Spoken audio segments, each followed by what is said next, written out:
and gentlemen, I are here. We are now tuned in. Well, you are now tuned in to another live show of After the Buzzer with your host, ATB Shom, aka Giggity, aka Shom. What you want? Come. You feel me? And I'm also here with my main man in the not the square building, maybe not the rectangular building, maybe not the Pentagon, but he in this building. You feel me? Yeah, Pentagon is crazy. Building. What's going on, my man? How you doing? What's up? What's up? What's up? Y'all know we got rock the gear, bro. We know we got rock tonight. We know what we got rock tonight. We know we got rock tonight. First and foremost, what's up? But we know y'all know what we got rock tonight. Make sure the camera get it. Y'all know what we rocking. Y'all know what we rocking tonight. Y'all know what we rocking tonight. You feel me? Shout out to OG for this one, man. You know, snag this one up. He was a Philly fan, you know what I'm saying? He was talking, but you know, he got it for me in kid size. But you know, shout out to my OG for this one, you know what I'm saying? Like OG was talking real crazy about the Knicks, how they was gonna get killed by Boston, and look where we at. Yeah, fact. Yeah, I gotta hit my plug too. I gotta get me a Carl Anthony Towns one, bro. You know, feel me? So this one's deeply appreciated. I had to tell OG I was gonna shout him out on the show, man. So shout out to OG for this one. I really needed it. Yeah, see, OG know. He know. OG already in the building. Shout out OG, bro. Shout out OG. And OG out of nowhere. You see how it goes hand in hand, you know what I'm saying? Like it's just crazy. It's just crazy. But ladies and gentlemen, you are now tuned into another episode. Don't forget to like, share, and subscribe. We got great things to talk about today. We got the Knicks series, we got the Wolves after their demise last night.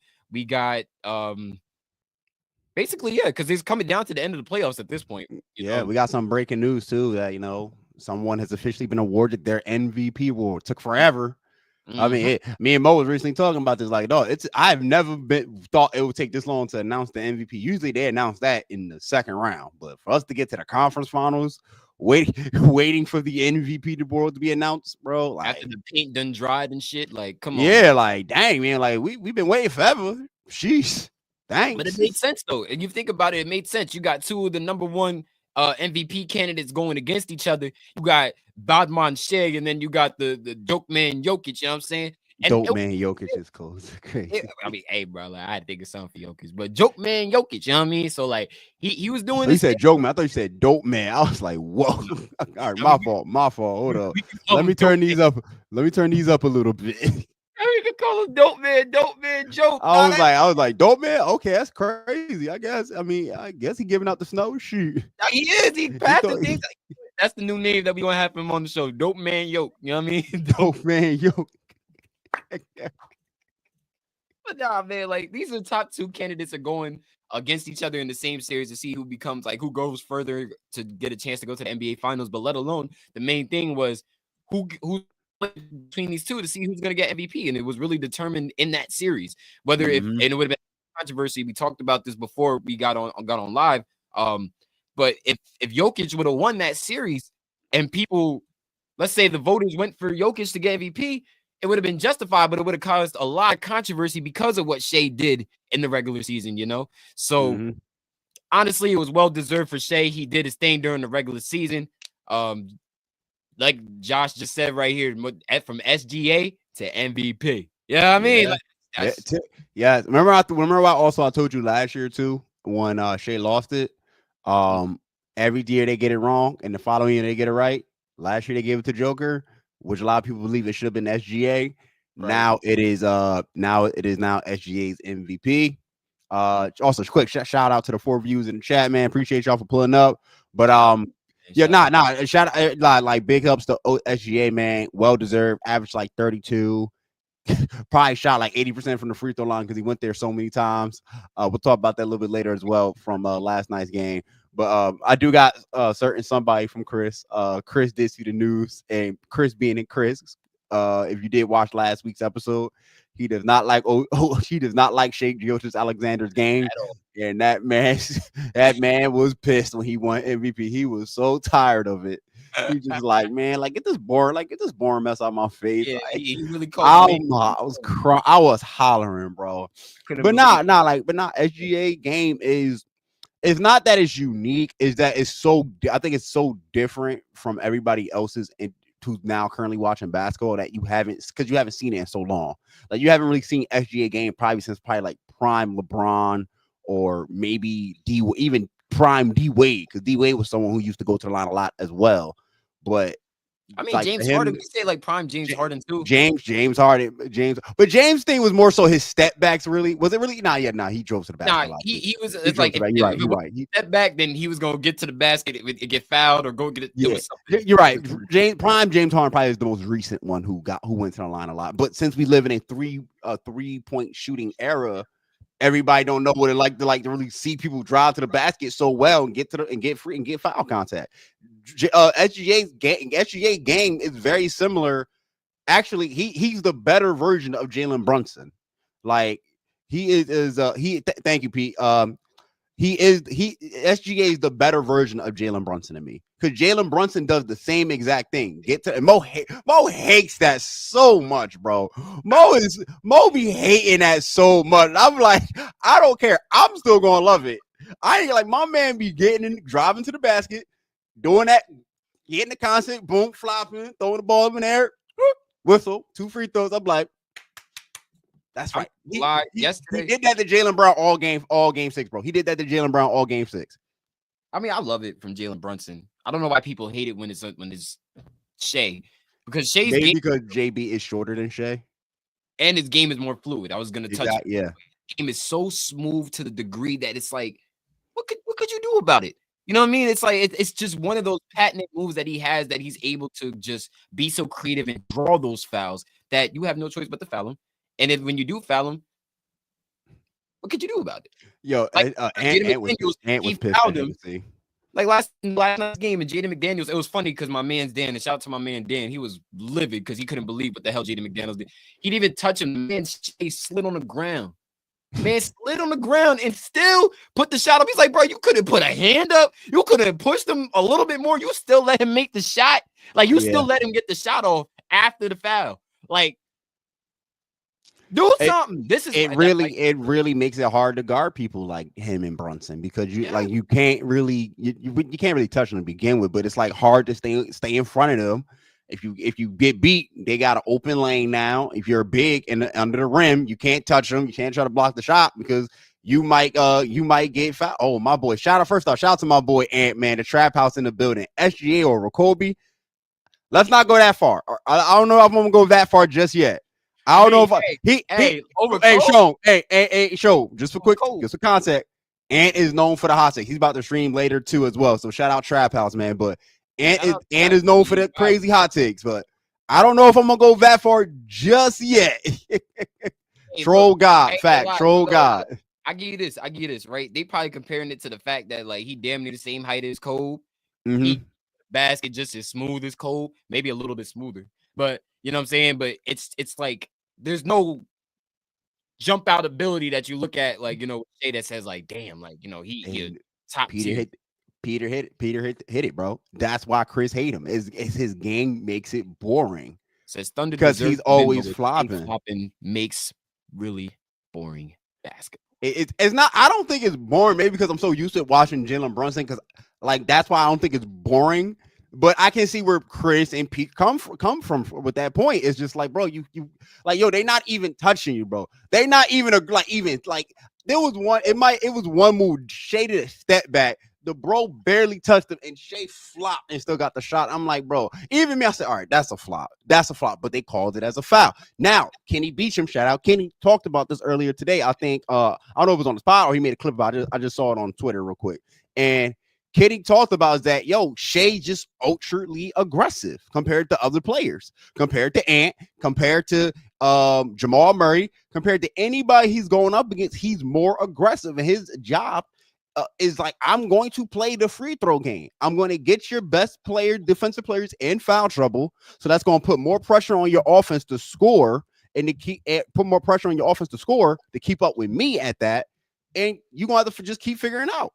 Like, I mean, Ant was visibly pissed. Anthony Edwards was visibly pissed at Shea and threw the ball at his label. That's how pissed he was. But you got to understand also like this. Like, I don't agree with the fact that he's more aggressive, because I feel like Anthony is just as aggressive. With Anthony Edwards is that, you know, like my man's Dan been saying for years, and I didn't even realize it until last night's game. They don't give Ant no. Like, let's segue into this because I think it's gonna make sense for last night's game. How the hell did Ant get to the basket so many times? Don't get it wrong, he struggled. Ant's been struggling throughout these whole playoffs, but Yes. they've been moving and grooving and doing this thing so he can get along. But he is not getting any calls. You would look at some of the things. Ant takes a lot of contact going to the basket because one, he's also a strong dude, and then two, he's really that good enough to get to the basket. Now it's just a matter of the refs calling some stuff. It's very hard to just determine it as the fans looking from this angle. We don't see it from a live perspective. I mean, we see it live on TV, but we're not in the moment of seeing it. And then So in the moment, it's very it's very methodical and judgmental to a degree because it's certain plays that it happens. You will call the foul based off the contact of the move, not what the person necessarily did. It's in the midst. And once the move is done and something is like you touch the person or you made contact or you created a foul while the person was doing the move, that's what creates the foul rather than anything else. I'm like maybe you bumping off the person of something stupid, but it's all in the contract of the move because some people are looking like how the fuck is that a foul? How in the world is that a foul when he barely even touched them? But it's all about. I will say this: even if I'm watching on television, I can sometimes tell when a foul is a foul, bro. Like I'm just saying, like I can also tell when a foul is a foul. 100%. They are definitely the refs can be like I can say 50-50 to be honest. They're 50-50, yeah. No, we're not excusing the refs. The refs, obviously, like I got a homie named Jet, one of my mutuals, bro, like who's a big Detroit Piston fan, bro. Game 4 in Detroit with the Knicks, that was a obvious missed call on Tim Hardaway Jr. And everybody, even I said that's a foul, but I ain't mad because we won. But in reality, like no, that's also been the conversation coming out of game 1 is Shea getting the free whistle because Shea, you're seeing Ant getting fouled, but not getting the call, right? Versus Shea, who's again being as aggressive as Ant, but yet is getting the call. Why is that? Is it because Ant is more stocky than Shea? Is it because Ant's got more muscle mass than him and more powerful? Maybe he could just brush it off versus a common foul versus Shea, who relies on the flopping. I don't know. Like I'm not a ref. I'm curious. Like I really do want to see what refs see versus a Shea game and an Anthony Edwards game. So I am curious about that. But I think the series is going to really be able to explain that a lot. It is. And if Shea continues to go to the line this entire series, the Thunder are going to the NBA Finals, bro. They're going to the NBA Finals because it's just that's always been the comment. I'm sorry to cut you off. Go ahead. No, you're good. No, because I was going to say that really comes down to the X factors. But why did you come to that conclusion though? It's just because his game relies so much on free throw shooting. It's like it's not thinking that he's a terrible player because he can do other stuff than hit the free throws. He got a midi, he's got a drive, he's got the ability to shoot the three. It's just that when he goes to the free throw line, it makes it so much harder for you because now I feel like one, Shea slows the pacing down. Two, he puts all your players in foul trouble. So now you're the best defenders are in foul trouble. Now you got to probably put Anthony Edwards to probably to guard him. Now he's probably gonna be in foul trouble. Now your big's gonna be in foul trouble. It's just like you're forced to go to your bench early. You don't want to go to you really don't want to go to your bench so early into the game, especially early into the first quarter or second quarter, depending on how things are looking. But with Shea, the ability to get fouls, you have to you legit have to do it. That was James Harden's biggest attribute. Like, yo, his ability just to get fouls. I'm talking about prime James Harden as well, not James Harden now. Like that 20, what was that James Harden? 2015, 2016? That Houston Rockets run? That was like, bro, he was just unstoppable going to the line. I mean, he's still unstoppable now. But there are other things here. I think also one, Anthony Edwards shot poorly in the fourth quarter. We all saw that. He was 0 for 9, 0 points the entirety of the fourth quarter. That can't happen. Shot up with that total roll at some point. He had to get shot up with that total. Yeah, because now he had left at the second quarter, or if it was at the first quarter, because I think Ant had suffered either some type of knee or some type of ankle. Something. I think it might have been the first quarter. It might have been the first quarter. We seen when he was running back from the locker room, and then he was doing his little footwork with his legs and stuff. And I'm like, yup, they done shot that boy up with that horse shit. I'm telling you, they done shot him up with that horse tranquilizer, man. I'm telling you, and then put that Toradol in him, and now he was making the way back. But you know what the main thing was in that game that one of the takeaways I would say, at least in this 114-88 loss to for the Timberwolves, their bench shitted the bed, right? Yes. Yes, Frank. Timberwolves. Yes, bad, bro, bad, terrible. He really just like they shitted the bed for that, right? Next thing you know, then you have terrible shooting.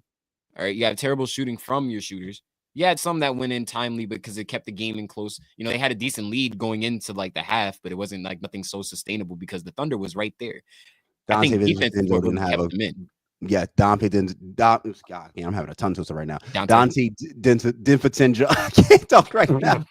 I can't talk. Defense and fuck that name, bro. White boy Dante. Just call him that. White boy Dante used to play There for the we go. Knicks, bro. White boy Dante from Villanova, bro. That name is fucking me up right now. I used to say it all last year. DiVincenzo. There we go. Oh, shout out Trap House. Yeah, remember to hit that like button, people. Yes, DiVincenzo. Shout out to my man Trap. You like that, man. Thank you. That's man. That's my brother right there. That's a good bro. DiVincenzo went 0 for 7. That is they're one of their best premier outside shooters. He has to hit shots. We know how great he is on the 3-point line. Shomer as being watching as a former Knick, but like also Nas Reed, terrible game, bro. 1 for 11. X Factor. That's big X Factor. X Factor. Big X Factor. Like Hardenstein. Come on, man. Come on, man. Alexander Walker. 3 for 11. Like their bench was not hitting shots.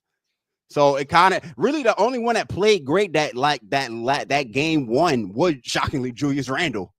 He was shooting. Got 28, 5 for 6. He was hitting his outshot shots. We know when Julius is hitting shots, he's going to be a problem. But the thing about Julius is consistency. That's the thing. We know he could bring it, but can he bring it on a consistent basis? So if that happens, I think the Wolves can definitely put up a fight. I don't expect Anthony Edwards to have a bad game like game 1. I think game 2 he's going to bounce back. I might even going to predict game 2 they win. Right. But that like again, Nas Reed, Dante DiVincenzo, and Alexander Walker need to show back up, bro. They got to pull up. That's your X factors in terms of rules, to be honest, because that's really their bench is the biggest X factor to me. Yeah, I mean, to be honest, what it really is like I don't think there's any doubt of Minnesota. I think it's the way that the defense is played based off the two teams. You got two great defenses going against each other. What did Peter say? Dante has been straight booty this playoffs. I mean, he has. Trap House. Wolves lost because Randall kept shooting threes and he was hitting them. That's the thing, but it's a hard argument. Even we watched him and like when he hits them, he gonna be hitting them. If he need to go inside, I mean, he can, but Julius likes to shoot three. Julius Randle likes to shoot three more than he likes to be in the post every time. Every single time he shot that three, he had a big ass smile on his face. How many rebounds did Gobert have again? Gobert had, I'm looking up right now, he had 3 total. Jesus Christ. Yo, because look who you going to. You got Chet and Isaiah Hardenstein. You got Hardenstein and Chet throwing lobs to each other. Like they combined for 22 and I think like 15 rebounds. I forgot how many rebounds they combined for, but at least I know for in terms of points, 22 points, which is ridiculous compared to Rudy Gobert and Nas Reed, how they were doing Jokic and their non-bigs in LA. You know what I'm saying? It's like, okay, guys, now that you know that there's no big presence, when there was no big presence in LA, you guys did great. There was one great big that you guys, an all-time great big in Jokic, and you guys were able to stop him. Great. They made Jokic work, bro. They made Jokic work. They did. And it was good though, because who else could do something with Jokic? Jokic couldn't do.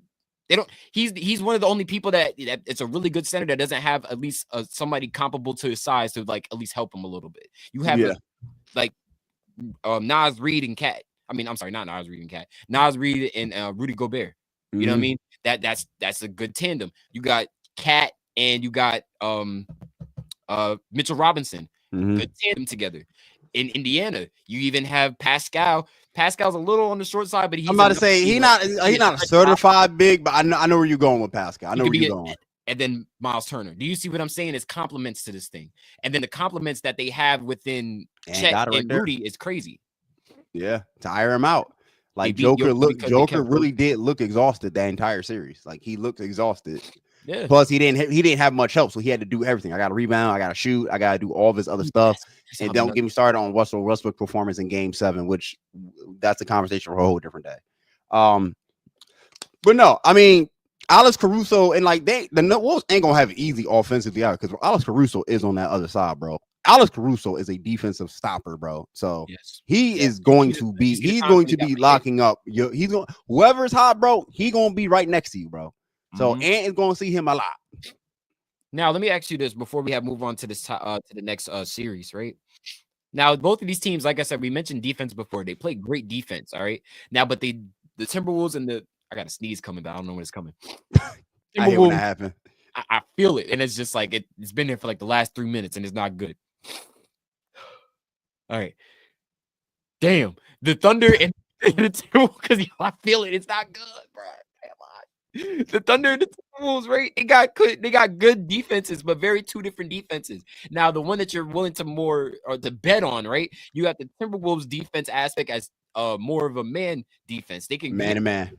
and they're really great at it, right? Now compared to the Thunder's defense, apparently, right? It's more of a. I think they could do both. I feel like they have the Is it high. a zone? Are they playing zone from what I'm watching? But that's the thing, though. They can play a zone, but their things are based off team defense. Team Okay. defense for somebody to end up making a play, causing turnovers. Because the Thunder, they go crazy creating off of turnovers. Yeah. They go for fast. They go for them fast breaks, bro. Next thing you know, they're on a 17-4 run, and you don't even know what the hell happened. Yeah. You know what I'm saying? Because that's just how they play. So in terms of defense that you want to see from or which one you have more faith in, right? Do you have more faith in the man-to-man defense that a lot of these guys can switch in the Minnesota Timberwolves, or do you have more faith in the team defense in the Oklahoma City Thunder where they create a lot of havoc within the team defense? Like some can play, they can play a bit of man, not to the degree of maybe Minnesota. Anthony, like not Anthony, but the Timberwolves. I know what you mean. I think I don't get me wrong. I like man defense. I do,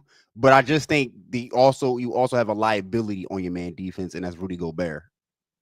I just think that is your biggest liability right now, and Julius Randle as well. So when you're going up against like their bigs and Chet, who's going to stretch Rudy Gobert out, Isaiah Hartenstein is not a shooter, yes, but he can also pull Rudy out for the quick floater. I think it's just going to you're just going to be in a pain. So you're going to have to probably help Rudy. You're going to have to assist Rudy in some way. Then that's not even stopping if Shea blows by his defender. So I truly think it is the team defense. They were harassing them. Like the bench was getting harassed all game. Now, do I think can they bounce back? They're going to have to. But right now, I'm looking at the team defense like, yo, this is going to be hard for the Wolves right now. Oh, and also shout out to J-Dub yesterday too, because he was a huge, and when I say huge, I mean huge. I mean, Shea did came in fourth, but in order for them to easily have like a run, come back, some type of of motivation, because the crowd was out of it at some point. If you notice, because I used to say that the Thunder crowd was a 6-man. They got a great 6-man. They got a great 6-man in the crowd, but after it just wasn't working. But until Jalen Williams, right, not the light skinned one, J-Dub, right, until he started going crazy into the fourth, started scoring at will, going to the basket when needed to, not always just trying to look for the open three or just kick out for the open three, driving kicks. He was being very aggressive into the plays that he was making. So I feel like they got to give him just as much credit as they did Shea for getting that game 1 win. Yeah, but that is, I agree with that. I'm trying to figure out like anything because we're about to wrap this up with this topic. I just want to give out the quick stats real quick. Chet had 15, Jalen Williams, like you mentioned, 19, Isaiah Hartenstein 12, Shea had 31.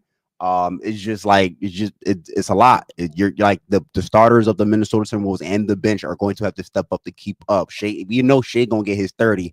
Ant's going to have to get his 36. My boy Ant Trap, not Anthony Edwards, but my boy Ant from the Trap House even mentioned like Ant's got to be Ant. He's got to get his 30, bro. He's got to get his 30. I felt like Julius Randle ate too much, but Julius is going to have to eat too. So they're going to have to find a way. They're going to have to find a way to get Ant involved. And this is where when we saw Julius Randle get traded to the Wolves, this is where we kind of start to question, all right, how is this pairing going to work? Because both of them need the ball in their hand.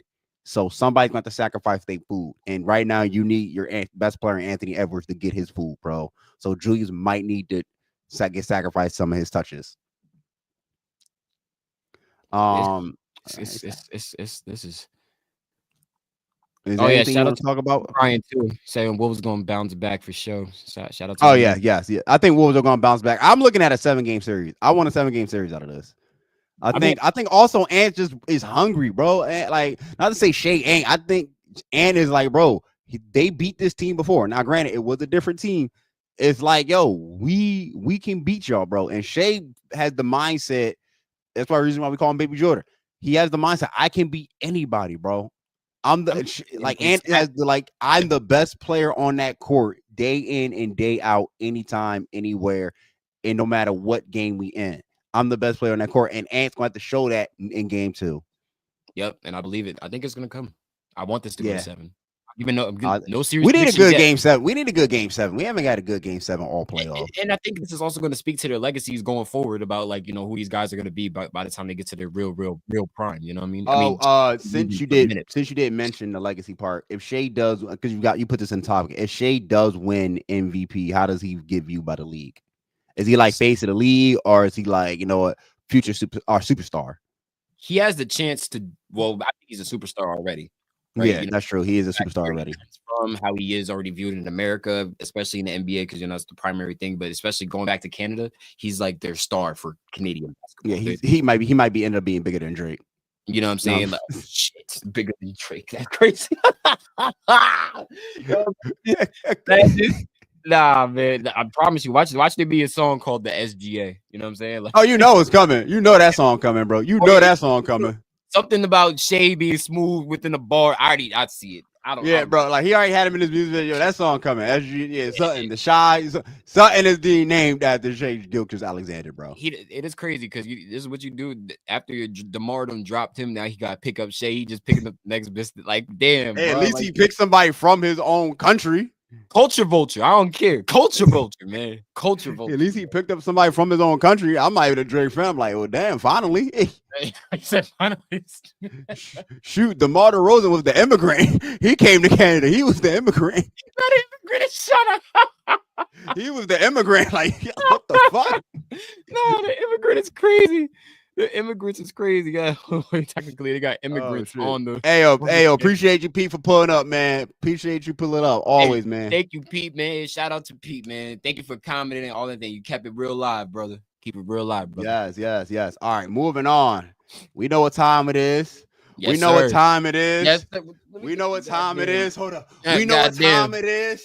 OG, we know what time it is. OG, that's one for you, baby. This one for you, baby. You hear it, OG? The real, you see, he tried to threaten it yesterday, say he gonna cut the thing in the middle, say he gonna that's nasty. That's nasty work, right? That's nasty. Come that's on, hate. Son. That's hate. And that's hating, AOG. That's hate. Yo, why you hating, OG? Why you hating? OG is wild, you know what I'm saying? How you hating from the place that you reside from? You know what I'm saying? Like, I ain't bro. Bro, go to Cancun with the rest of them, bro. Don't enjoy this energy that we own. Now, for the record, we do not condone violence against others. No, we don't. We do not condone throwing stuff at Brian Windhorst, who I like.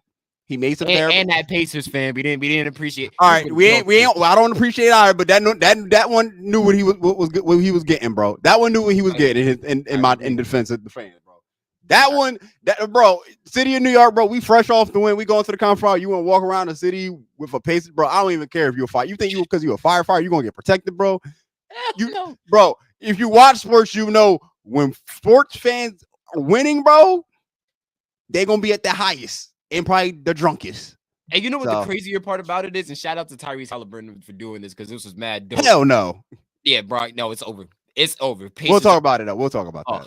But shout out to Tyrese, man, for actually he got the guy. I don't know if it's courtside seats. Don't get me wrong. I don't think it's courtside, but he got him tickets to the Pacers. Yeah. Man, when they go back home. I find that Shomer, I want you to buy a Pacer jersey. I'm gonna walk. I want you to hit me in the head. See, I want FaceTime. I want to get courtside tickets to see Jalen Brunson.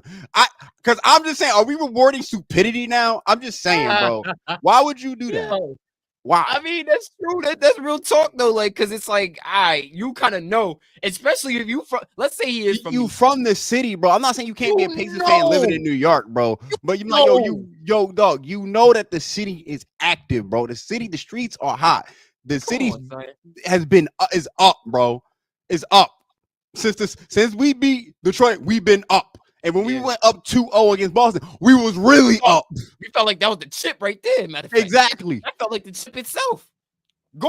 Winning that game 6 And then everybody celebrate. I'm telling you, Fifth Ave is finna be on fire. You think what happened the other day was bad? Oh, Wait, bro, we gonna burn. if we We go to the burn the city down. finals, oh Lord, They already said, bro, New York need to be a no-fly zone if the Knicks win the championship, bro. yo, They gonna hey, burn the shut city the whole down. city down. Just shut the whole city down. Not even Yo, the we rest, had it. just the city. Shoot, I thought about going to the parade. I said, I ain't going to that parade, bro. It's gonna be a Nah, mess up there. yo, bro, nah, it's gonna be. Hey, it'll be a fun mess to be in. I tell you that. It would be a fun mess to You know, be you in, feel bro. me? They did it just in time. NJ Transit got the trains back up running again. So like, Fact. it's cool. Fact. It's cool. It's cool, bro. But hey, yo, we're looking forward to this game, man. What do you, Josh? Listen, remember I said this about the Pacers last time about this. It's a couple years ago, right? It's not too far ago because they still got the same players from that quote unquote historic. Because this was a historic team. And ladies and gentlemen, if you didn't see the last live show, I'm gonna reiterate this point again. All right. This Indiana team, as much as the Knicks fans are going crazy saying we're going to the finals automatically, yada yada, beating the Pacers is cool. Now Tyrese, listen, this is the same team from 2 years ago that was labeled as a historic team due to two factors: from pace and scoring ability. Yep. All right. That was a historically in NBA history. You can go look it up, whether it was the 2022 team, the 2023 team, the 2021 team. Ever since Rick Carlisle got to that team, the Pacers have a lot of depth. Shout out to Cam for that one. They have so much depth. 11 players on that team can average 10 plus points. 11 players on the Indiana team. Now that's what I'm saying. Like it's just not gonna be as easy as we say it is. Because no. It's gonna be a dogfight. This is a. That's why I said blood feud. I said blood feud. I think on my Twitter when I posted this episode, bro. This is a blood feud. Like contrary to popular belief, the Knicks and Pacers probably got the hottest playoff rivalry right now in modern day basketball. Only because it's date back to the 90s. I'm like yo, they because of Reggie and Pat, and you add the Spike Lee choke. Patrick Ewing missed the layup to hit the back iron. Reggie hit the 9 points in like 8 seconds. Fast forward to Melo, the Roy Hibbert block, which I will always hate Roy Hibbert for. And always hate ESPN because they played that block like 80 times. Oh my God. I never really banned ESPN off my television, bro. I didn't watch ESPN almost like for a good month, bro. Like that y'all, I hated that block, bro. I hated that block. But now we go back even to last year where we took them. I keep reminding people, yo, hold up, bro. Y'all keep picking the Pacers. Remember, we took them to 7 games. A hobbled Knicks squad who was held together by glue and duct tape. Took them to 7 games. In game 7, at that point, the wheels had fallen off for the Knicks. The car had died, bro. Jalen Brunson was hurt. Josh Hart was hurt. Everybody, it was over. Now we come in fully healthy, rested at that. We got Big Purr with us. We added some new pieces. We got Mikal Bridges with us, who got hit his middies. I'm not saying this is going to be an upset by the Pacers. I think the Pacers still going to put up a fight, but I'm rolling with the Knicks in 6. That's my pick. Knicks go to the NBA Finals for the first time in for what, 50 years? No, it's not 50 years. How long has it been since it's about like 50 or 52 years? 50 years? Dang, it's been that long? Shit. For a title. For the title, okay. First time the last time they went to the finals in 99. Yes, which is ridiculous. I mean, it was the year I was born. I'm a Knicks fan. I was a year before. That 98, 99 season. Josh was, you know what I'm saying? Like it just makes sense. You know what I'm saying? This is going to be, I think it's going to be over. I think this one will be one of the best series of the playoffs. It's got all eyes on it, which I also, before I really get into the details of the game as well, I also been loving that the WWE thing effect has happened. So people on Twitter, and I'm one of the, like, I'm part of like this group of editors. They've been using like My Way from Limp Bizkit as the what is that? Limp Bizkit? Oh, this is my way. Yeah. I think they've been using My Way, so they've been editing like the footage of the Pacers games and the Knicks games and putting them together. And like it's really, I like, yo, it's really hard, like, bro, it's fire. So one of the people UFC fighters posted, who's also from New York, his name is Ariel Hawani. Check out his Twitter page and find it, bro. That shit is cold, bro. That shit is hard. But back to the game, man. Like, listen, I think for the keys of the game for night, man, I think Mikal Bridges and Cat got to get going, bro. I know Jalen Brunson gonna show up, especially when it's 4 quarter time. Captain Clutch, he gonna be there, but I need Cat to be aggressive. I need Mikal Bridges to hit his shots, especially those mid ranges, bro. When he hits those mid ranges, he's virtually unstoppable. They have to win. I need OG Anunoby to play great defense tonight. He probably gonna be put up against Tyrese Halliburton, low key. I don't know who they're gonna. I think they're gonna probably match him up against Tyrese to see how it is. But Or Benedict Mathurin. Benedict Mathurin was the next one. But also the bench, Deuce. I need you to keep up, bro. We gonna have Obi gonna be playing. Obi Toppin back in New York, bro. He a defender. Oh yeah, I'm still I mean, damn. Obi is a defender, but people forget he can shoot the ball. He can shoot the ball, and he got bounce out the Yes. I expect the Pacers to try. I think the Knicks need to slow the game down unless the Pacers don't to go crazy. Slow the game down. Take high percentage shots. Don't go like sometimes they did this with Boston too in certain games. They would go band for band for Boston, and by band for band, when Boston would start taking threes, they would start taking threes. Like no. Let's play our game. Be aggressive. Be physical. Rough them up. We are healthy, bro. The Madison Square Garden crowd is behind y'all. We are here. We got the Knicks alumni. All courtside with y'all. Maddie's courtside too. Yeah. You see Cardi and Stephon Diggs, you know what I mean? I'm laughing. Wait, I'm not even laughing because of that. I'm laughing because of the Tyrese Halliburton is known as the snow bunny hopper, bro. So I'm like, dang, he might be a snow bunny out there. He might see we got snow bunnies gotta be up. I'm sorry, baddie snow bunnies gotta be up. They can't be courtside. They gotta be up. Gotta be up. I'm sorry if you. They gotta be up. Baddie Latina? Nope. Go back to the bag. Baddie Black Shorty? Nah, I'm sorry. If you ain't the snow bunny, you can't get in the front, honey. It's over. It's over. Fact. You gotta move up. No snow bunny. You can't give him any energy, any type of motivation or energy. That's gonna get Josh Hart jumping too. Stop playing. Like he's gonna get Josh. My thing right now, right, is just okay.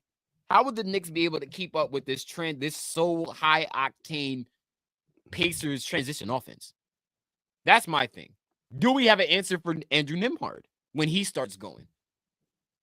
Another thing, but I feel like this is an advantage for us, right? But there's also going to be a troubling thing when this happens to happen. Cat is going to violate Miles Turner from the three on the perimeter. Oh my God, bro. He is not the best the perimeter defender. All right, cool. When you start throwing a Pascal out there on him, okay, there might be a little bit of a issue. That's what I'm thinking. I think out there on him, it might be a little bit of it. That's what I'm saying. I think Cat is going to have to kind of mix his outside game with his inside game. Yes. I think we're going to have to see kind of like what Ant talked about. He's streaming right now, so he probably not in the chat, but he kind of talked about like, just like Julian Randle probably got to go to the post. I'm going to have to see Cat go to the post as well.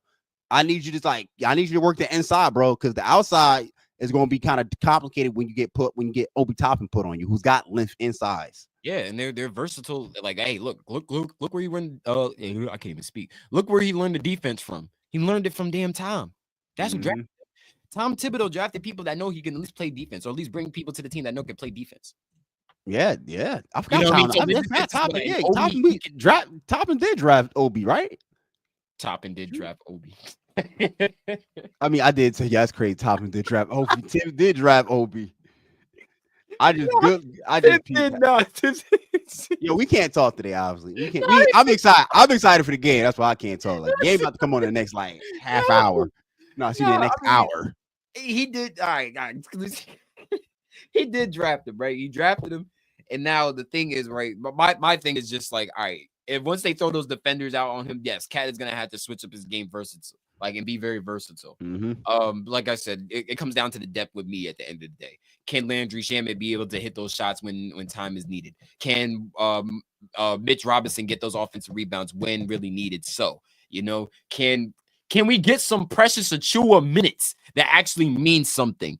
Just don't throw, because the way he's throwing him out there is the same way that he did the same thing to Frank Ntilikina, and I'm not appreciating that at all. Okay, You're not about to make the man just sit on the bench for the majority of the series, and then at the moments when you finally realize that you need the man to be in there, and not from the moments when he was fucking up to throw him in there. That's not what we need. You don't need to do that, Tom. The last time you did that, Trae Young became the villain of New York, and I'll be damned. I swear, I will be damned if we had Tyrese Halliburton become a villain of New York. I'm not letting it happen. He low-key the villain of New York because of being last year. No, do not.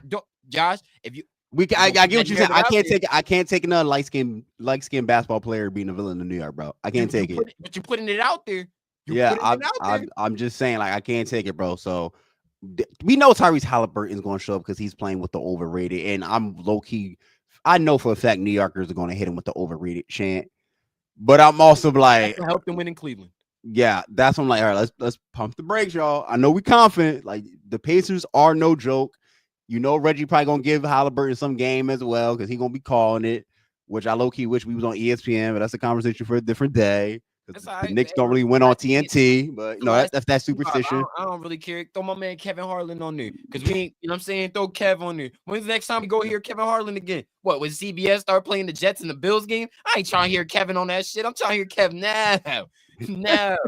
Also, it's the last one. It's the last one. We'll have Kev on TNT. I don't know. I think Kev might be headed to NBC. I think he might be headed to NBC, but going to no NBC. He don't even call NBC games now. I think he only calls CBS. He just gonna call CBS. So what he gonna do for basketball?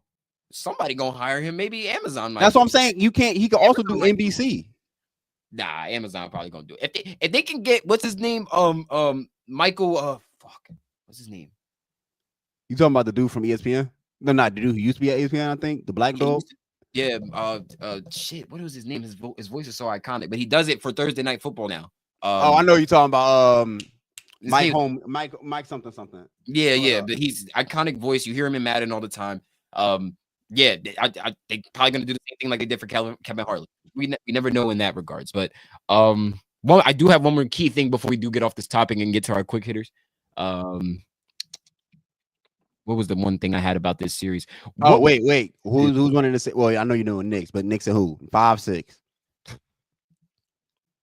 I'm going Knicks and 6. I think the Pacers are tough. They're gonna be tough at home. I think we can also. I think we can actually. I don't want them to still win in Madison Square Garden, but I know it is a possibility that they can still win in Madison Square Garden. I'd be mad if we do it in 7. I'm not gonna lie. I don't want to take them 7, bro, because I feel like my anxiety is going to go higher and higher, bro, as this series gets deeper and deeper. Pause, but their home court is no joke, bro. No, it is no joke. It is no joke. Like I need my boys prepared. I need my boys prepared for them Indiana crowd because you're gonna hear things you probably never heard before. I can't get the image about what happened. What's it called last year where Andrew Nembhard had that step back 3. Oh my god! I was watching with Mo when that dude hit that shot, bro. I was pissed. I left the game. I stopped watching the game after that. Oh, so you didn't pick up what I just said? You said what? You didn't pick up what I just said? I'm bad. No, I said that I need my boys prepared when they go to Indiana because they're gonna hear things they probably ain't never heard before. They probably they gonna like that's probably things that only my grandfather told me stories about. I'm joking, but there are stories that come out of Indiana. I'm just saying, chat. Hey, look, as long as it's not as bad as Utah, as long as it's not as bad, well, Utah. No, they might be worse than Utah. For real? Indiana has said some wild things about play. Actually, no. Utah did say that one thing about Russell Westbrook that comes to mind. Yeah, that's what I'm saying. If that's the case about Indiana, they owe Pat Bev some money. I ain't gonna lie. They but then again, that was no. Was that Indiana? That was in Milwaukee. No, I'm sorry. Milwaukee. Okay. Because I thought that was against Indiana though. Yes, and from an Indiana fan. That's what I'm saying. Like they say wild stuff over there, bro. They owe him. They're like Indiana has says like wow, like their crowd is known to be, I ain't gonna say, but like you've heard the stories. We've seen players talk about it. Like that Indiana crowd, like certain fan bases and their crowd, it's like they don't really. If you black, they like you on their team, but if you black and you on the opposite team, yeah. I ain't gonna lie, it's a rough dealing, man. And to be honest, I think I'm next during the off season. We're gonna do a top 5 of the worst crowds. Oh, Indiana, Boston number 1 to me. Boston, Indiana, Utah, Boston, Utah, Indiana. Yeah, that's 3. We talking crazy. New Yorkers are gonna be up. You gotta put the Knicks up there because we spit on Trae Young, bro. Well, they spit on Trae Young. Yeah, I'm gonna say they spit on Trae Young. Shit. Like New Yorkers are gonna go up there, but Boston is definitely number 1 to me, bro. They definitely number 1. I can't even say Phoenix because only Chris Paul had one interaction that was Phoenix. I can't say OKC because they whole crowd be live. Detroit, not how it used to be ever since Malice in the Palace. They done killed that. So like, they killed that. It might just come down to those 4 because you can't really think of it. Oh, the Lakers. Lakers, they just feel like- annoying. They just annoying. They I don't be think- doing yeah, wild. okay, They don't okay. do wild stuff. They just annoying. Lakers fans are just annoying. So that's why I agree. They foul. I think that's how you would rank it. The Lakers be foul because they just annoying. They don't do wild stuff that pisses you off. They just annoy you to death. Damn. So I mean, I guess it probably really is just those 4 teams. Because I can't even really think of a fifth to tell you the truth. Like I can't. Nobody being mad at Miami. You got Palm. No, Miami be Like, chill, bro. They mad at Pat Riley. Exactly. Like I mean, there was that one time, that one incident in Charlotte, but that was when Charlotte was relevant. Oh, that's when you talking about when purple shirt man was Purple Shirt Man, was beefing with D Wade. I don't even know what was the point of that beef. I just know he was talking like I thought that was someone famous, low key. I thought he was too, but he was. Hey, look, he was famously Purple Shirt Man that got courtside seats to a That's funny. Not Hornets. My bad. It was labeled the Bobcats. They was the Bobcats at that point. Yeah, I was still. Or they might have been the Hornets when they played D Wade and that D Wade Heat team. Yeah, it's true. All right. So Knicks in 6, Shomer going Knicks in 7. Jalen Brunson got to show up, man. Tyrese Halliburton. I think that's gonna be a fun ass matchup to watch. They're gonna go band for band, shot for shot. Yep. It's a lot, man. This series is gonna be fun. I think Cat obviously needs to show up. OG Anunoby needs to play defense. I think OG is gonna be an X factor in this as well because he's going to have to play both defense and offensive very well. He's going to have to play defense against Tyrese Halliburton. He's probably going to play defense against Nate Smith. So he's going to be very important. I'm also going to throw Josh Hart in there. Josh Hart's always an X factor to me. I think if he's open, especially when I watched it, I think it was game 6 against Boston. If he's open, he needs to take them shots, bro. Because I look at Josh Hart like our Draymond Green. So what I'm saying, like by Draymond, I mean like, yo, I know you just get the assists and rebounds, bro, but like, yo, they're leaving you open, bro. Take them open shots. Take them open shots, especially if you hitting them, bro. Hit them shits. Yeah, because Josh can hit them shits. Exactly. If Josh hits those threes, we have to win because it doesn't happen that often that he's really doing good. If we see a Josh Hart 5 from 3, we gotta win. Mm-hmm. We gotta win. I don't care what you say. We gotta win. You know what I'm saying? Like it's just one of those games where Josh is just elevating the team, and that's what I'm looking forward to. So, I did want to talk about one more thing. We did hit on most of our. Go ahead. Where was it? Yeah, Shea wins MVP. The all rookie team. I forgot to put the link in the bio. I'm not the link in the bio, but the link in the thing. But it's okay. The winners basically for this all rookie team, we had Stephon Castle from the San Antonio Spurs. We had Jalen Wells from the Memphis Grizzlies. You also had Zach Edey from the Memphis Grizzlies. You had Zachary Richardson from the Atlanta Hawks. Their number one was the first overall pick. A lot of people were not even picking him for Rookie of the Year. Stephon Castle ended up winning that for the San Antonio Spurs. And Alexander Sarr from the Washington Wizards, who I still believe got a lot of upside in him. Yeah, he got a big upside. We'll just see if it's the Wizard franchise at this point. So it's not even that. It's just his offense is god awful. Like not god awful, but it's like it's not good. Upside is more on your defense. They don't even care about your offense right now. So that's that. And then the last thing I wanted to say was we got an NBA draft coming up next month. We're gonna, as time gets closer, we'll start to discuss it a little bit more. But as I was going through the article and I was reading a couple things, I'm like, yo, they got some trade ideas, right? They got some trade ideas going for a couple of these teams. So, like, San Antonio has the number 2 pick, who might take Dylan Harper out of Rutgers, who was a really good guard. 19. Shout out Ruck. His player comparison is Cade to Jalen Brunson, but that's not even what I'm trying to get into. We'll get into that into another episode. Some of these teams have trade ideas, right? Mm-hmm. Trade ideas to what they possibly could do. And I'm only going to discuss, what was it? The second pick, third pick, 7th pick, 10, and 11. Because those are the ones who are suggesting trade ideas that could really shake up the NBA in a crazy way. Did you say the first pick as well or no? No, not the first pick. It would just be the second pick, the third pick, the 7th pick, the 10th pick, and the 11th pick. I didn't go too far down to see what other pick, but those were the ones that stuck out to me that were the most significant. And let me tell you right now. So what they're offering to the, they put the Celtics in this scenario for this mock draft. So the Spurs will actually receive Jaylen Brown. So yes, the Celtics will be trading Jaylen Brown, but the Celtics will receive the number 2 pick, the number 14 pick, Devin Vassell, Keldon Johnson, Jeremy Sohan, and a 2030 first round pick Now, Josh, I just want to hear from you.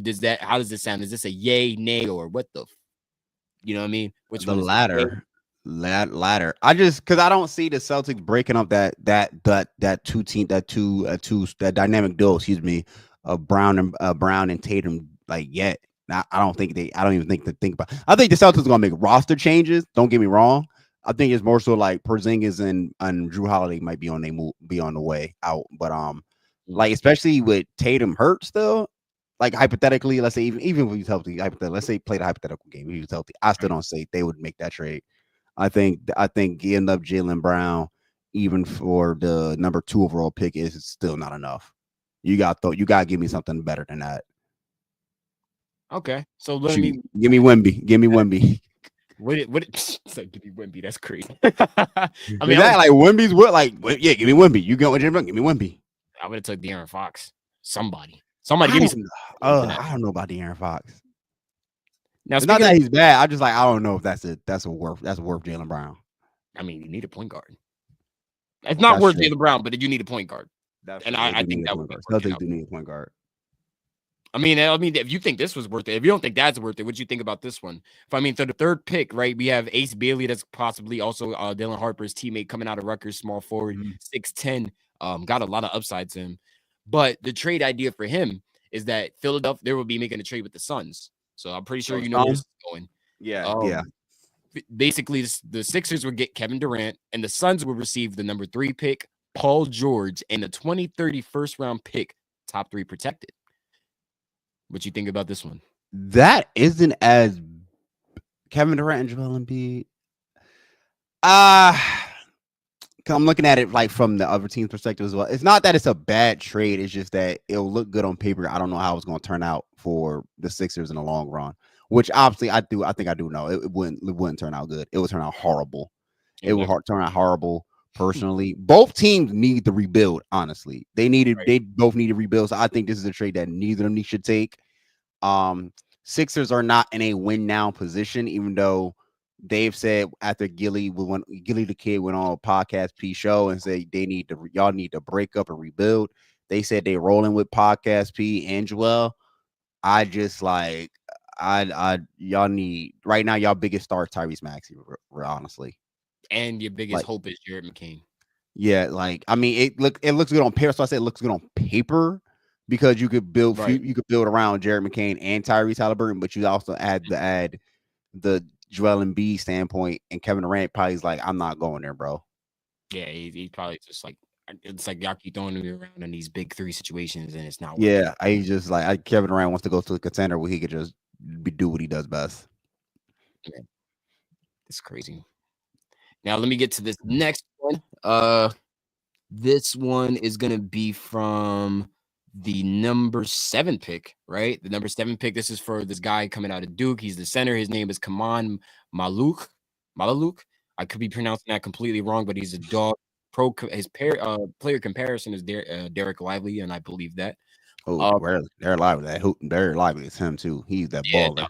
trust me. Maluk is a Maluk. If I'm pronouncing his name wrong, he's going to be a dog in the league.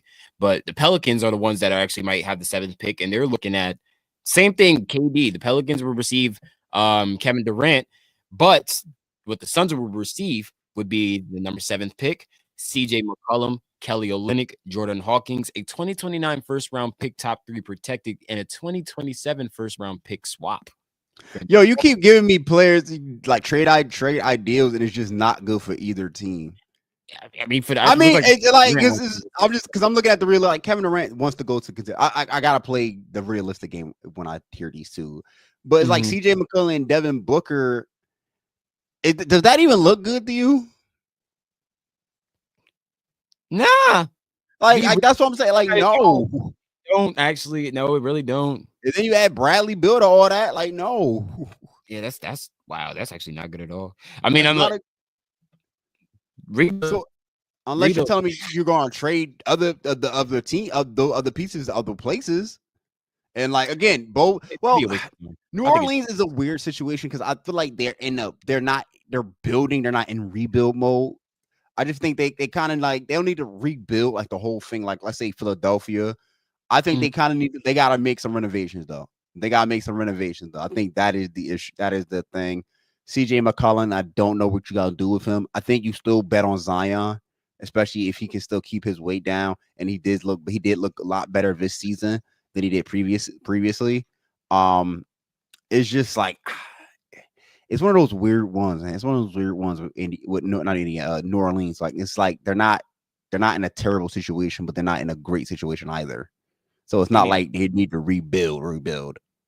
I used to call that place guard central, just like I used to call Cleveland at one point when they had Colin Sexton. They are guard central. They got a lot of guards down there, bro. A lot of guards. That's why I call them guard central. I got two more. We got the number 10 and 11 pick. The 10th pick, they will go to the Houston Rockets. They're looking at this guy named Asa Noel, but the Rockets actually might be getting this pick via the Suns because of a trade that happened. So they are looking at this is different player now. They're looking to trade with Milwaukee. So Giannis. Yep, they will receive Giannis and Pat Connaughton. Right, the Bucks will get number 10, the number 10 pick, Alperen Sengun, Reed Shepard, Cam Whitmore, Jock Landale, a 2027 first-round pick, and a 2028 first-round pick. That will work better for the Bucks. I think that would be a good trade, personally. I think for both teams, they get that. I think that would be a good trade for both teams. Again, now me and Mo talk about this a lot with Giannis, is that Giannis is not really a plug-and-play player. He needs a system built around him. But I feel like Ime Udoka could build that system around him with Fred VanVleet and Dylan Brooks. And Fred VanVleet is a very good point guard, not a great point guard, but a very, very good point guard who had a great year. Let's not discredit what he did in the playoffs. He damn near.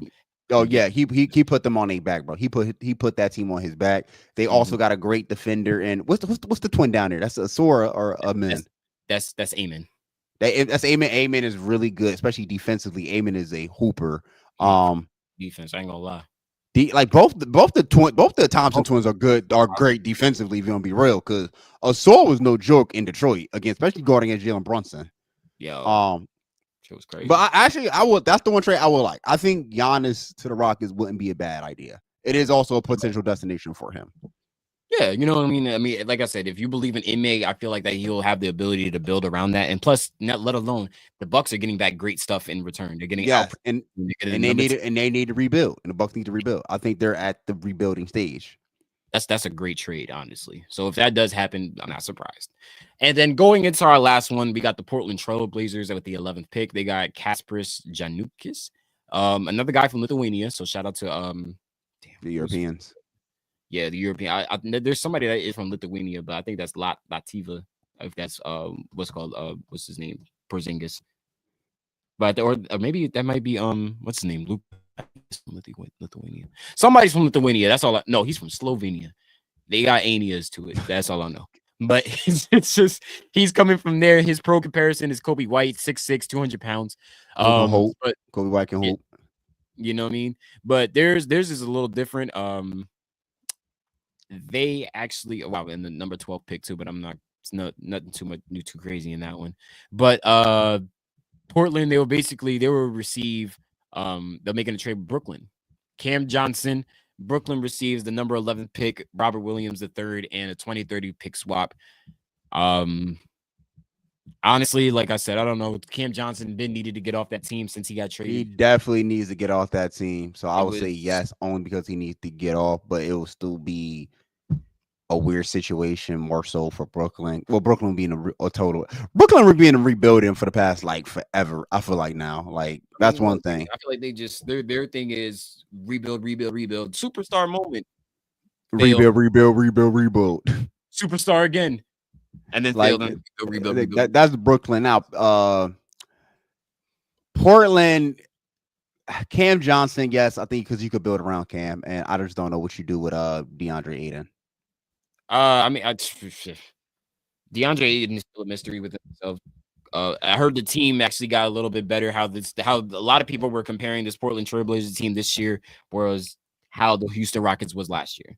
Yeah, and if that's the trajectory, I mean, they got talent, and I believe in Chauncey Billups. I think he's a good coach. I just like it's just you got to see it though, you know. Yeah, it's still something that has to be materialized, just like how the Rockets became the number 2 seed this year. It's still something that has to be shown and improved. Like you said, you got talent in Shaedon Sharpe, you got talent in Scoot Henderson, you got talent in what's their name? Anthony Simons. They're probably the longest tenured person on that team. You have a lot of talent in the guy, the big man that they drafted last year, in Donovan Killigan. Klingon, right? So the team has a lot of potential in terms of being great. Do they need to add some things to their depth? Yeah. I mean, they got Tumari Kamara, who was in that Damian Lillard trade, was a really great piece. But at the same time, they have a lot of ways to go before they can really actually start making some noise in a very tough and a very deep Western Conference. I got one trade for you, and we'll wrap it up. It's not really a trade, but it's more so who had a worse trade. Paul George to the Clippers or Doncic to the or Dallas sending Doncic to the Lakers? Because I saw that on my timeline. I was actually curious. I feel like I know the answer. I honestly know the answer to it, but I'm just curious for the content purposes. What do you think which one was the worst trade? Looking at, because we can look at it from two perspectives. We can look at it from like what the product produced from the trade, or we can look at it was initially when the news broke. You know what I mean? Yeah, it's more like, so like, because that was a big trade too when Paul George got sent to the Clippers, because they was getting Kawhi. Yeah. But I think it was a compliment to what they were doing. I think everybody knew Kawhi going there was cool, but once Paul George got there, it was like, oh, this is money. And they picked up, I think that was Doc Rivers was still there. Who else did they have? They had another good piece there during that run. Oh, Nicholas Batum was still there putting up a little numbers. Montrezl Harrell. Yes. Who the center? They picked up from Phoenix, I think. Later. Oh God, their center that year that they picked up from Phoenix. Not from Phoenix. Who's that center they picked up? Zubac. Yes, Zubac. Yeah, Zubac. Oh yeah, Zubac. I don't think it was a Phoenix. I don't think it's from Phoenix. I think it was from LA because he was on LA. It was from LA. Okay. That's why a lot of people were so mad, because it's like, how the hell, as soon as he get a Clippers jersey, the man know how to hoop. It was like, yes. I think I was thinking of Nurkic. That's why I was thinking of Nurkic from Phoenix. That's why. Oh hell no. Yeah, Zubac. They picked up Zubac. That was a loaded team, bro. They was going far. But the only reason I saw that, because Legend of Winning Low posted like, yo, that Clippers trade was still that OKC Clippers trade was still the worst one, and it is the worst one compared to the Doncic and the Mavericks and the Lakers, only because we still haven't seen it. We haven't seen the end result for both those teams, even though it looks like Dallas Mavericks might be won that trade because they could pick up Cooper Flag. Again, we still got to wait for the results. It is rigged, no doubt. It is definitely rigged. And there are question marks surrounding the Lakers more so than the Dallas Mavericks, especially when it comes to Luka and his weight. So the OKC one, bro, just the haul that OKC got, and it turned into an MVP. And now possibly a berth to the NBA Finals, bro. That is crazy, man. It's insane, man. They did way better than the Clippers. The Clippers only the conference finals. And you know what it makes me think of too? Both teams play in a major city, so it makes me think of the Brooklyn Nets trade too, for KD and Kyrie, and then eventually, not KD and Kyrie, for James Harden and then Ben Simmons. I think was it James Harden and Ben Simmons, or Ben Simmons and James Harden? Like, who got there first? Or who got there first? I think it was was it James or was it Ben? James Harden got there first. Remember, James Harden got there for each other, so it was James Harden that went there first. Yeah. So James Harden got there first because he left Houston to go to Brooklyn, and then again Brooklyn put all their stocks into the superstar stuff. Didn't pan out. Didn't make it to the conference finals. LA does it too. The Clippers, I mean, doesn't pan out. Made it to the conference finals once, and did it make it to the conference finals? Yeah, they made it one. Okay, they made it one. Number one, tried to win. Yes, it was. They made it once and failed, and it just made me think like both the sibling teams in major cities, like in New York and LA, cannot win building superstars. They have to build through the draft. You have to just build through the draft. They do build through the draft. Yo, they drafted Shea for like. Yo, no, I'm talking OKC. No, they did. That's what makes these last four teams so great in the playoff, because it's the end of the super team era finally. It's no longer get superstar. Hope they can play. They look great on paper, but don't look great on the floor. Exactly. It's now build through the draft and develop. But not. It's just or find the players that fit your system that you're trying to build. That's the main thing, because a lot of these people are not having patience. It's like how the NFL is right now, how they're not having no patience, and these quarterbacks coming in and thinking they should just chase Yeah, it, yes. right? It's worse It's than gonna be the NFL. It's same. way worse than NFL. It's gonna end up translating into the NBA. It's like, damn, I can't wait on this guy, even though I just drafted him last year. He's supposed to be at this point in life. All right, trade him. Like, what the Yeah, and they don't understand that, yo, you can't draft a dude straight out of college hoping he might be Patrick Mahomes or Tom Brady or whatever, not realizing even those quarterbacks had to develop at some point. you know what I'm They saying? had to Like, develop. look at CJ Stroud. It took him, like, by the time he got to game 3 or 4 before we all look at CJ Stroud the way that we do now. But You even then, like he see, that's they try to. It's not to say it can't happen to every rookie quarterback. It's just like, yo, it takes a lot longer to get there. Yes. And there's nothing wrong for, like, yo, bro, I'm gonna sit my behind down. You know, I'm a Colts fan. I'm low key for, like, yo, Anthony Richardson might need to sit behind somebody, bro. Like, learn, bro. Like, You need to, I but mean, like the jury's still out. you got big on Joe. Yeah, like he got a big arm, but I'm like, yo, he don't got the fundamentals down yet, bro.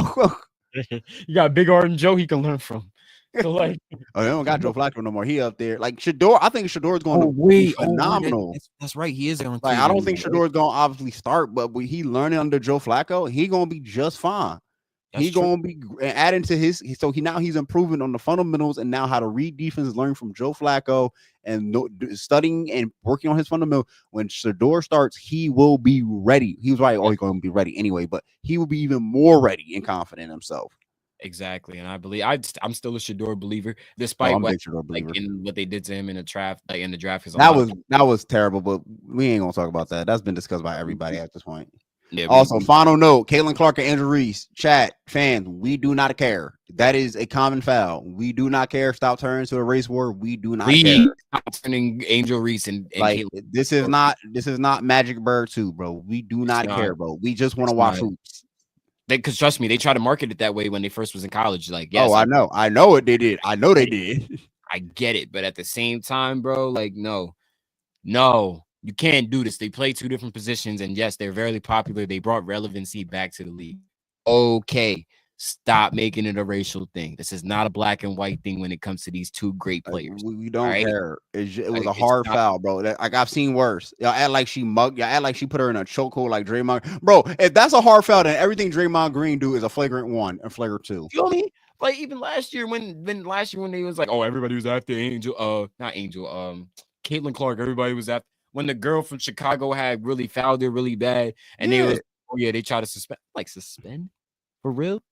For real? That's a foul. It's a hard foul. This is basketball. What are we doing now? That's why y'all can't ask for aggressive defense and then get mad when people play aggressive defense. You know what I mean? Only when the refs make a bad call, but that's the only time I'll say it. That's fact. But yo, that'll about do it for us, man, here at ATB, man. Appreciate everybody that pulled up. Cam, P, who had the dip. Shout out to my boy Ant, Trap House Gamers, man. Go follow him. He be streaming just like me on YouTube and Twitch, and he be doing actual pod stuff too. He be having big discussions that I'll be on for Monday shows. Help that man get to like 1,000 subscribers. He's at 500 and something now. Shout out Brian. Shout out to the whole chat, man. Appreciate y'all all coming up, spending time out your day to pull up to the live show of ATB podcast. It has been ATB. Actually, before we leave, hang on. Plug yourself, Shomer. Plug yourselves. We gotta plug ourselves, man. We gotta plug yourself.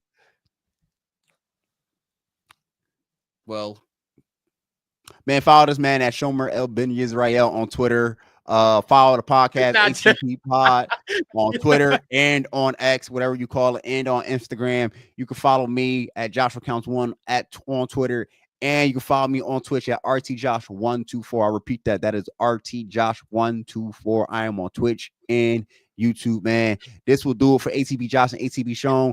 This is After the Buzzer Podcast, and we are out of here.